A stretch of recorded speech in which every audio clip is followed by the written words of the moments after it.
So we sprinted toward this guy. Yeah. So we ran towards him, bro. He didn't see us. We just came in, bro. We just pushed him like, Pierre African. Hey, where's our package? Where's our package? Hey. A large number of us from the diaspora have the want to go back home and drive that, be the change. 100%. In combination with already who's on the ground, they have all the know-how, right, to navigate that space. We combine the two forces. How can it not work, right? That's me being a dreamer. I think the problem is with, even Gambia and a lot of African countries is we need these old men to leave. We need these old pas, these grandpas to vacate the place. Man, these guys have been in power. They've been in this position since the 80s, 70s, bro.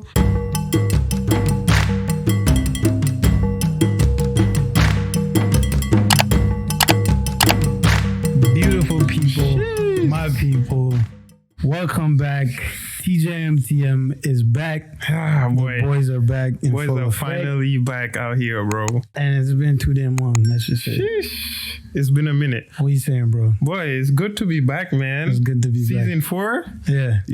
First of all, let's establish this is season 4 because we've been doing this a lot longer than when it was cool to have a podcast. I know, right? I know right now it's a trendy thing. They're saying black men need to not have podcasts. Black men need to not have podcasts. We don't qualify in that because we've been doing We've been it. We're season 4, it doesn't come lightly. We've been in this game. And so all that negativity, y'all gotta hold it. No. We don't claim that. No. We don't belong there, and we're not about it. Nah. But tell them, where have you been? Man, Uncle E, where have you been? That's a open-ended question for sure. No, we've been around. I know when this season ended, we were all getting ready to go back home. Spiritual cleansing, post-COVID, going back home to, Gambia for me, Uganda for you. So, we went back home. It was a great experience. And we came back. Okay, man. So, where have you been? What have you been doing? Why haven't you been doing the podcast? What have you been? Yeah, Ivan, why are you acting like, why haven't we been doing the podcast? No, I'm kidding. Well, many reasons, but we're here now and we're getting it done. So we're happy and excited. We got a lot in store for everybody this season. To summarize what you were saying, life happens. We've been incredibly busy, both of us. I don't even want to get too deep into details, but it's good to be back. 100%. Yes, sir. And for those of us, or for those of our new listeners, people who don't know who we are, I go by the name of Ivan. Some people call me DJ Anzo. And this is the main man, Young Money Millionaire. Stop it. Ibrahima. Yes. Uncle E. Yes. That's right. Welcome to the JolaMadi podcast. What we're about is two Africans in the diaspora just canoeing through life and talking about it. That's right. Talking about our experiences in diaspora and all the goods and bads that come with that, right? 100%. It's a perspective that, a lot of us African millennials that either grew up, away from home or even grew up at home and moved here.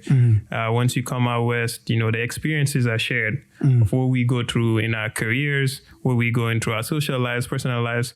And a lot of those conversations is to talk about these things and how they can impact us and how that can ultimately yield to our overall growth that we always mention. Exactly, because that's one of the main goals. Yeah, and podcast is growth. So if you're interested in those conversations, you're in the right place. Welcome drop a bomb for them one time. Yes, we're gonna drop a Q's bomb. This is our underground spiritual game that we have here for you guys. So that was out of the PNW. Exactly. Yes, sir. How was home? Was the highlights, lowlights? Highlights, lowlights of going home? Well, I would always say I have to look back now in perspective of this trend and how COVID broke a trend of December holidays come. You're like, you want to go home. You go home, have a good time. All right, see y'all again. You come back. So you got used to that. And then, of course, a pandemic happened and you couldn't go back home. And it's been 2 years. After 2 years later, I go back home and you're expecting changes. You're expecting to know what's different. How is the country reacting with a pandemic, at that time? And the outcome, of course, was, I think, different from my expectations. But first of all, like, it was really good for me to go back and see family that you haven't, seen in a while. State of the country is different. To be honest, I was expecting a little bit more, positive outlook on terms of things are going in the right direction. It doesn't seem to be there yet. So I guess that was kind of a low light for me, and we can talk about the details more.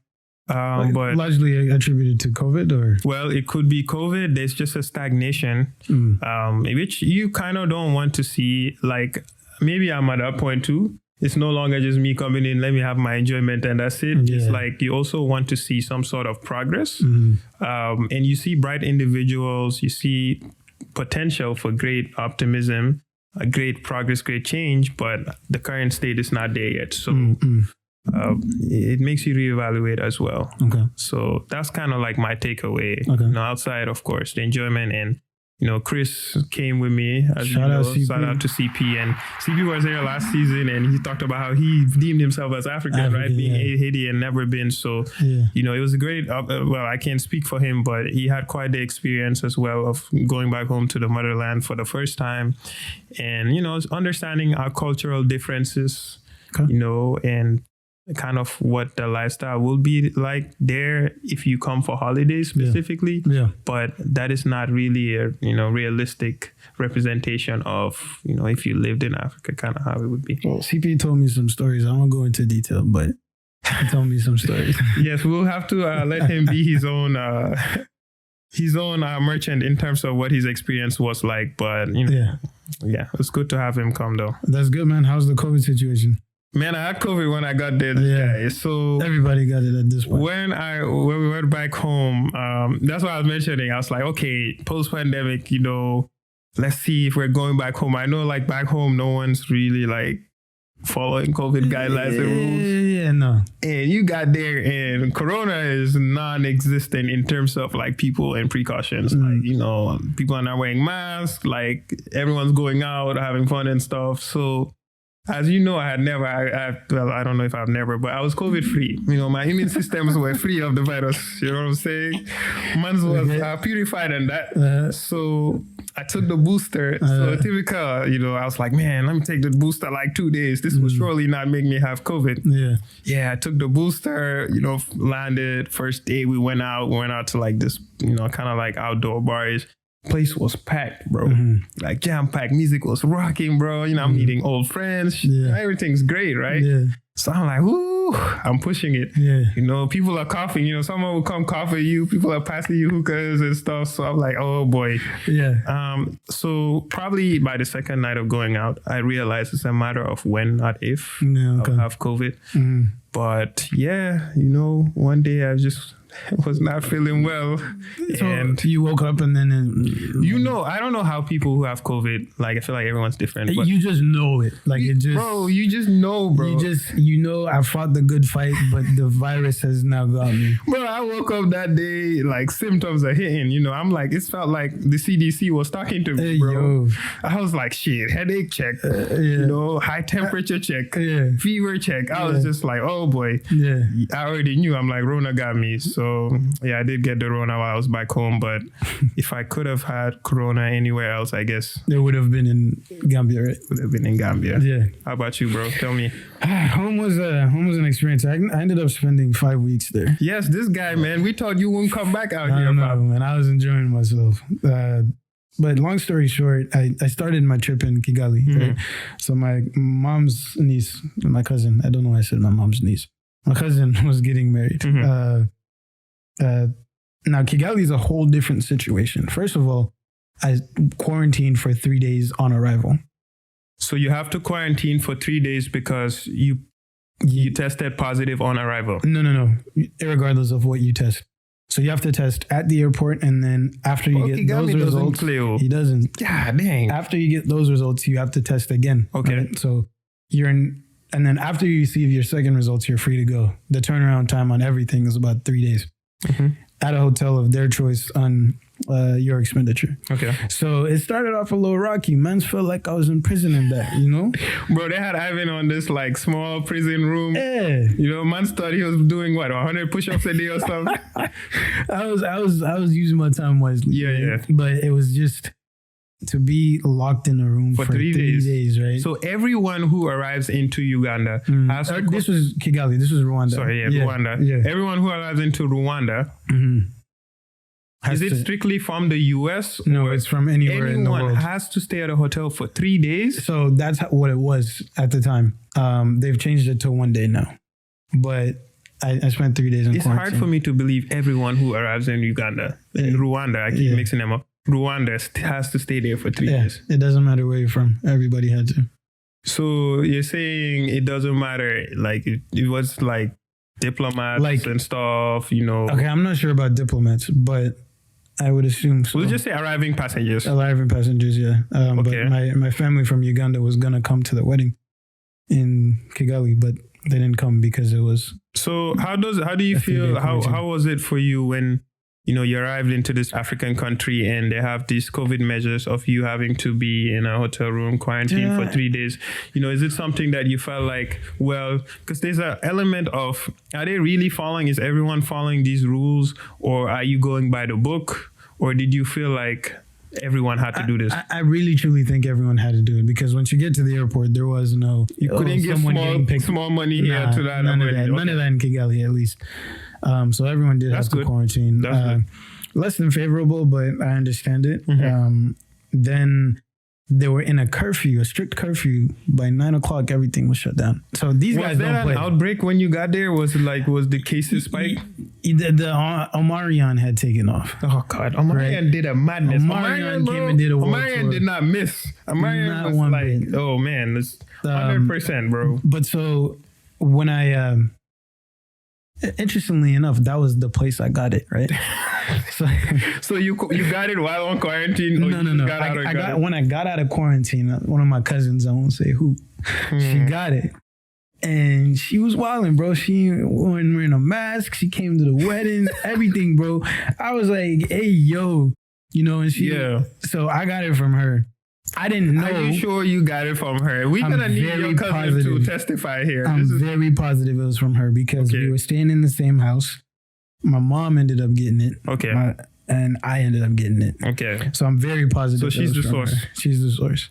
Now, I didn't know I had it until I landed in Uganda, because I tested to leave Kigali. I was negative. I landed in Uganda, and on arrival, I went home.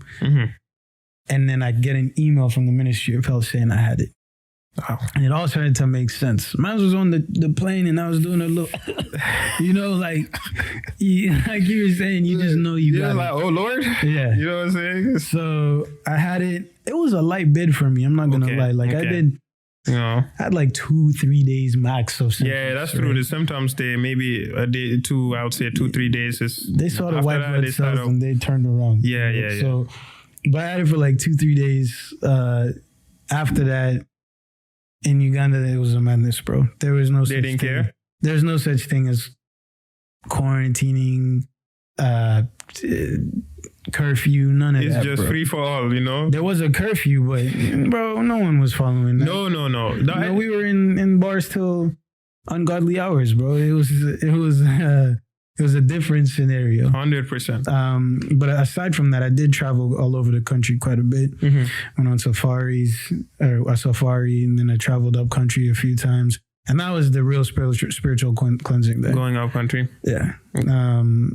Just driving up to wherever with my cousin. And is this something that you typically do? Because do you think it's only kind of like, maybe when you go back home, this is something you do, of, going up country, and just getting away from the big city bustle of things. Do you feel like most Ugandans who come home during the holiday period, this is something that they do? No, most people are coming home. Like, if you're not going to your village, you're going to stay in Kampala.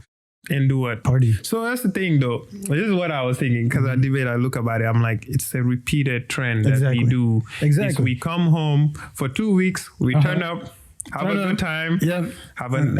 You're out. You know what I'm saying? And that was draining in the past. So I reached that point like this trip. I'm like, nah, bro. Yeah. Like we can't keep doing this every year. You know, so that's why I had to be intentional. It's kind of empty in a way. I don't have any. Look, I go home, have a great time. Yeah. That's fine.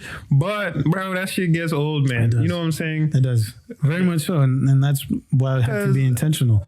I took those So you trips went home spring break for 2 weeks, kind of. Exactly. You spring breaking home. I think the one thing that kind of warrants that is we're partying with family and close friends. And you're reconnecting with a lot of friends that live abroad too. That's kind of, you meet them outside exactly, like that. Exactly. So it's energizing, but we should come up with, I think we should try and maybe create like a list or proposal of things that we think that have value if you go back home to do besides just going clubbing or partying.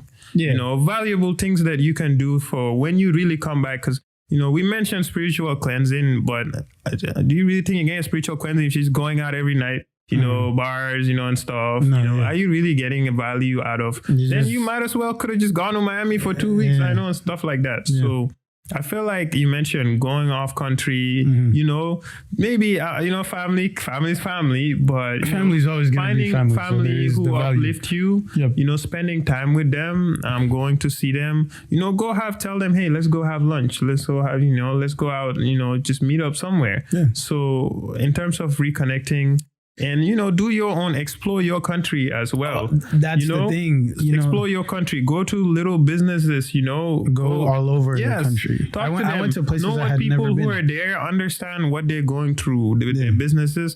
So I feel like those have more value sometimes. A lot more. And you get to really understand what state your country is in. Yeah. Versus being in a bubble of just going out, spending money every day in terms of just buying drinks, partying, having a good time. You do this, repeat, and you get on your flight and then you leave. And you're back to square one, you know, no real growth. Yeah. So I think we should think about this and we should come up with our own, you know, like list of recommended things. That's my plan going forward. Every time I go home, is to just spend more time away from the city. Yeah. You know, we always talk about like measuring development. It's easier to measure development outside of the city. Because, for example, in Kampala, the city wasn't exactly planned well, you know.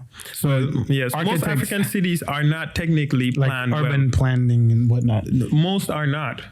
So moving out of that, right, going up country and seeing what architects are able to do and urban planners with, you know, fresh ground and whatnot, it's good, and it's like, oh, like 100%. I can actually see myself retiring here or just even living here. You know? 100%. And I think to your point of what you should also do that could be productive when you go back home. And this was my brother that actually put me game on it, and he was like, hey, have you thought of like buying land here? Yes.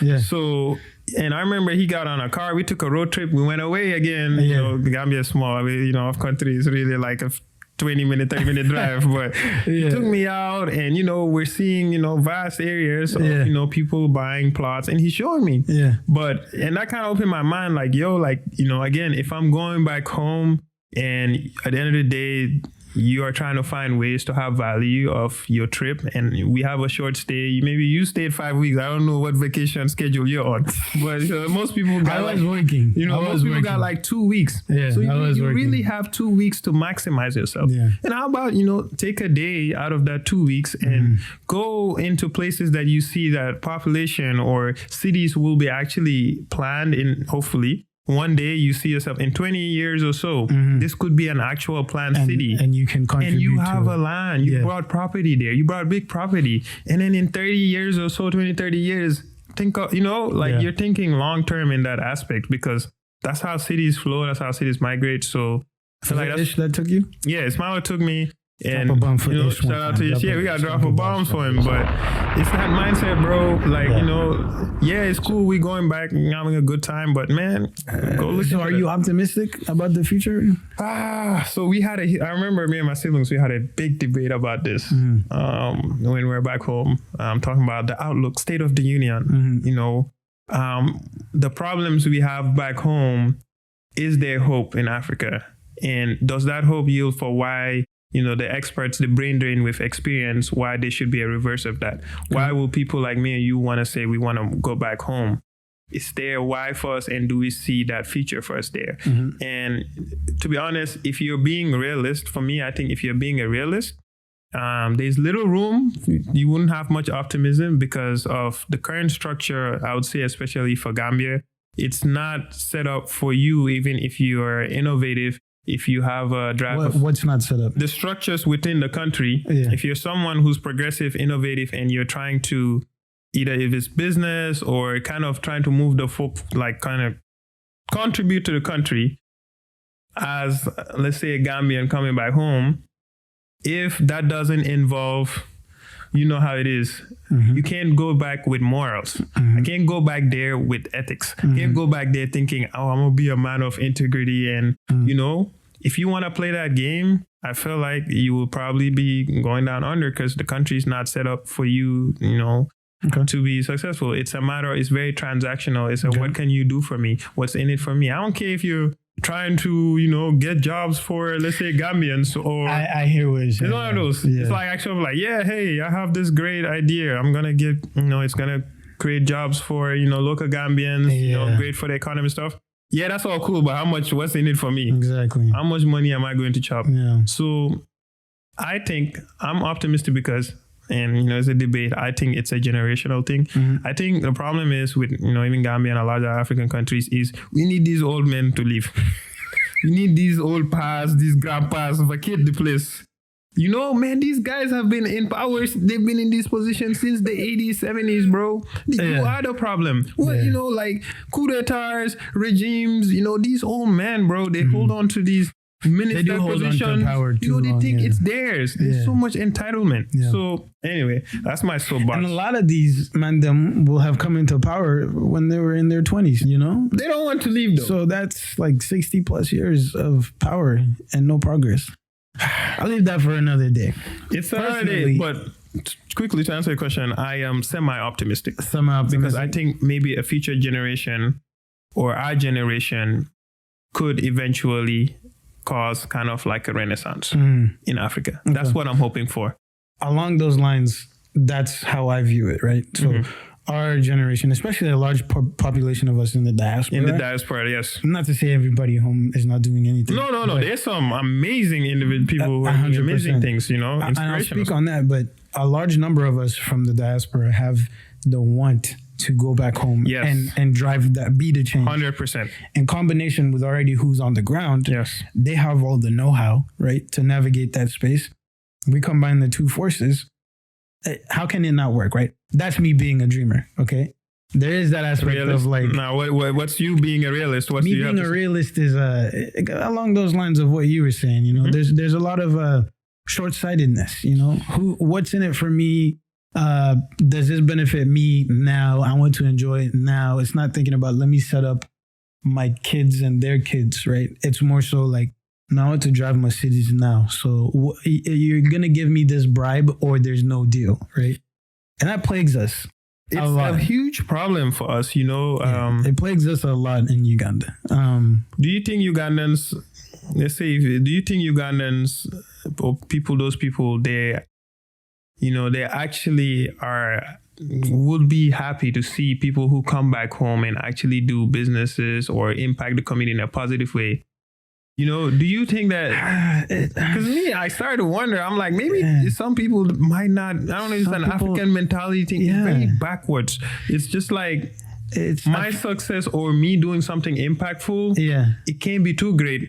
Exactly. And it's almost like they would rather have another person or like people, a foreigner, right? A foreigner would rather, I don't understand. It's more valuable. We'll have to talk about this more and understand that. But I feel like there's some sort of, I don't know if it stems from colonialism. I don't know what it is, but over time, it feels like a lot of the African man, he's more willing to let the foreigner come in and do something that is at the same level that if his own countryman came to do, he would not want to see that happen. Yeah.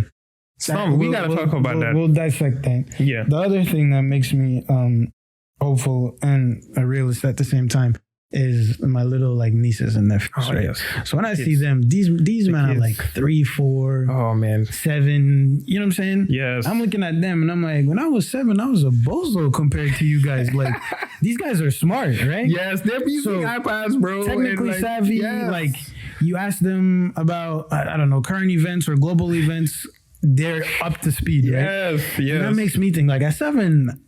I was thinking about Ronaldo and that, you know. Jeez, like, man. So that generation inspires me. 100%. And that's why I'm hopeful.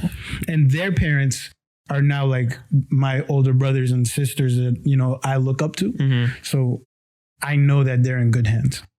That's what makes me kids, man. I can't optimistic. I'm with you 100%. It's our kids, you know, guys like us, our nieces and nephews, and when you look at them, I'm like, man, this can't be for you, man. Yeah. You know, this can't be for you, bro. I'm sorry. You know what I'm saying? 100%. Like, I want you to grow up wanting, you know, if you ever have another friend or whoever it is that wants to come back and do something great, bro, you're happy for him. You're gonna be supportive. There's nothing in you that thinks that, well, you know, his success might not be, you know, something that you would like to see. You know, that's why I say I feel like, you know, it's very cliche kind of the kids are our future. They are, but they are. Hopefully, they really are. They will not have this mindset. But So next 10 years, do you see yourself moving back? If I see myself moving back next 10 years, realistically, no, right now. Just to be honest, for multiple reasons, as we mentioned. Again, if I want to go home and do something impactful, I just don't see right now a clear path. Okay. And I don't think the resistance you face by your own people when you're trying to actually help your own country, I don't think I could survive that heartbreak of just knowing if that's my reality. So maybe I'm not ready for that yet right now. Fair enough. How about you? 10 years? Yes. Hopefully. Like, inshallah. We'll see. Maybe I'll be in New Zealand. I don't know. 10 years is a long time though, so we'll see. But we got the wrap it up queue. What we got left, bro? Let me kick this one off. Because those who don't follow E-Boy on his story or nothing, basically we had a package thief that was running around his crib. And I'll let him tell his story, but everyone's been dying to know, how did you guys just pull off this Operation Catch the Thief? Whew, man, oh man, where can I begin? So, you know, and just to tell everyone, like I said, we will be having our own story time segments now. Yeah. What do we call it? Uncle, please tell us a story. Uncle, please. Uncle E, please tell us a story. Okay, Anzo, don't worry. Gather around, kids. Gather around. Sit down. You don't want to hear this story. Yeah. But so this story segment of mine, I'm gonna call it 99 days for the thief. So it was a saying we always had. You already know. 99 days for the thief, 1 day for the master. You know what I'm saying? You just always say that shit, bro. So here's the deal. Okay, I'm gonna give you guys the wrap. So, like most people, we have a Ring camera, right? That has a front door, right? Okay. So one day, you know, roommate texted me like, "Hey, did my package get in there?" I was like, "Oh, I don't know." So what was in the package? Package was an expensive item. So, you know, I'm like, well, we didn't see a package. I get on the Nest Camera app, and guess what we see? You know, some white guy comes in at the camera at like 3 a.m., you know, didn't even care the camera was there, saw the package and say, nice one. Grabs it, you know, disappears. So I sent it to, you know, roommate Dolava, and we're like, I can't believe, like, where we live for 3 years, we never had a package stolen. And it just hurt to see this white guy just comes in and grabs our package and just take it like this. So it was painful, bro. I found, you know, it's tough. I was just like, how could this happen to us? Time goes, you know, we're like, all right, you know, lesson learned, you know, hopefully this won't happen again and stuff. And now here we are, like 2 months later, we're getting ready to go to Gambia, and, you know, Chris has a package sent to him, and there was a passport in that package. Chris is my other roommate. And he says he doesn't see his package. It's supposed to be there. And I just had a feeling just like, man, this can't be it again. Check the camera again, and what happens? Same guy. Same bomb. Same hitman. Same hitman. This guy decides that he's gonna come and rob us again, bro. He came in, saw the package. It was not even a package. It's an envelope, bro. Comes in at like 4 a.m., grabs it, and disappears again into the darkness. Yeah. I'm like, not today, bro. Not today. So here we are, we're in a situation we have to travel. Package been stolen. It's happened twice. These people clearly don't understand the African people living in this house. Like, you don't do this to us. It doesn't happen. So I told my roommate Chris, like, hey, let's go around and see if the neighbor camera could pick where he went. Like, we have to do Sherlock Holmes here. Like, we have to find him, bro. We have to take matters into our own hands. Call the police. They're like, oh yeah, we'll send a detective. He might come take some questions, blah, blah, blah. But like, these guys are waste men. They won't do anything. Bro. So we took matters to our own hand. Went house to house. We came in. We're walking in slides, bro. We looking like fucking... Duchesne and Sullivan? Yeah, bro. Walking in. Some people like, oh, we can't let you guys use the camera. We don't know where he went. So basically neighbors, two black guys coming in, knocking, asking, can we see camera footage? Doesn't look good. So we had to brainstorm. So I told Chris, like, hey, these guys, these homeless looking guys stealing packages, where do we usually find them? They're like at like supermarkets by the corner or something, Safeways, McDonald's here and there. They're always there hanging around, Yeah. So I'm like, let's walk towards the Safeway. Maybe he might be there, his buddies might be there and stuff. So literally we start walking, and then we're walking, and I just turn around, and guess what? Who we see? Like, I don't know, like a bank parking lot. The same guy wearing the same outfit, bro. That he ain't changed. Working with his buddy, having a plate of, I don't know what it was, hash browns or something, bro. Walking around, jolly walking. So I'm like, yo, Chris, that's the guy who stole our package. So, we had, there's an African mode. You have to just flip the switch. So we hit African mode switch. And this was after literally 5 minutes of us walking around. Heading towards Safeway, we found him. Okay. Chris Haiti, bro. This Haitian guy. Haitian guy. Bro, turned it up. So we sprinted toward this guy. Yeah. So we ran towards him, bro. He didn't see us. We just came in, bro. Just push him like, pure African. Hey, where's our package? Where's that package? Hey. Pushing him, holding him. His friend came, we pushed his friend. The friend ran away. The friend ran away, bro. The friend threw the food away and ran away, bro. He's like, all right. So Chris went full Haitian, bro. Where's the package? So, we're ruffling this guy. I wish there was a camera, bro. We're holding this guy, pushing him like, he's like, okay, I'll go get it.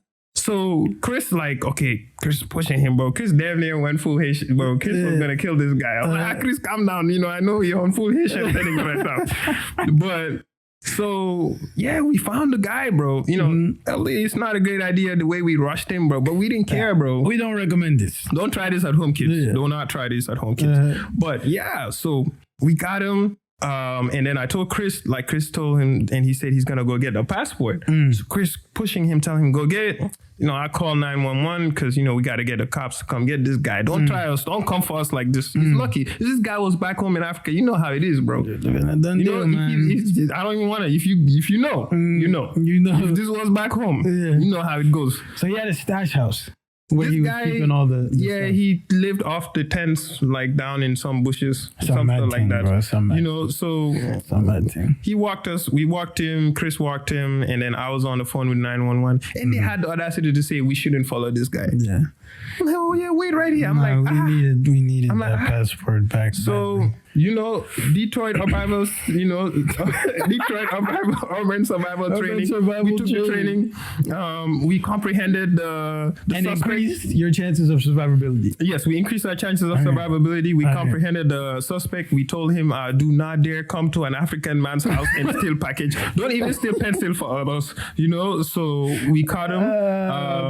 The cop came. The cop came right when he was giving Chris back his passport, actually, right in front of it. So red-handed, caught him, complimented him. I grabbed my camera, this one's for ancestors. Click. Done. So that's how we caught him, guys. Drop on the clues, boss. That's how we got him, bro. Don't come for us. I'm telling you, fam, these homeless community people, they will never come to our house, man. They will never come again. You know, so as we say, 99 days for the thief. One day for the master. That was our day. Drop on a clues box for Uncle. Yes, sir. Chris, that's the story. That's the story. We're sticking to it. And we know several people have been having problems with these package thieves. Yeah, guys. But, be aware, though. Be alert. We highly recommend it. We don't recommend these tactics at home. Only if you've completed your Detroit urban survival training and are fully ready for the consequences. But yes, sir. That's really it, man. 100%. But thank you, Uncle, that was the story, guys. Story, you know, man. I know if people have been asking, but you know, that's the story. Really, that's how it went down. That's really how it went down. We don't recommend this, especially for ladies. They steal your package. You know, call the cops, I guess, but you know, call Uncle E, or you know, call us at a friendly rate. But yeah, man, that's all we have. That's segment for the day, guys. That's all we have. Yeah. But yeah, I guess that's episode 1. Welcome back to everybody. Thanks for listening. If you haven't already, please don't forget to like, subscribe, share. Follow us on Spotify, Google Podcasts, Apple Podcasts, YouTube, everything. And we want to send a major shout out to our team behind the scenes who makes all of this possible. Yes. First and foremost, Bernie, shout out to you. We appreciate you. Marcus, drop a bomb for Marcus, new to the team. Yes. Thank you for helping us with the audio. Today, we got Prince behind the scenes helping us set up. And Eva, we appreciate every last one of you for helping us. But yeah, guys, thank you. TJMTM is back and look forward to episode 2. You guys stay good, stay blessed.